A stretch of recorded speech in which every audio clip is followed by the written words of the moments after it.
कुणीच कसं येईना गेलंय. आईने सांगितलं त्याला काम, आता कसं होईल माझं. हा बकुळे, ए बकुळे इकडे इकडे. तुला भूक लागली का? हो. इथंच होती, कुठे गेली? ए मावशी, काय केलं का जेवायला? बस बस इथं सांगते तुला.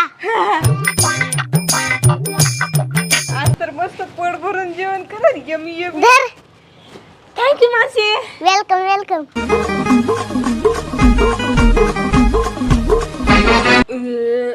मानसी, माझं तर पोट लय भरलं बघ. आज कस काय माझी एवढी मेहरबान झालीस, मला जेवायला पण बोलवलंस. अगं रात्री ही भाजी केलती, मग इडली होती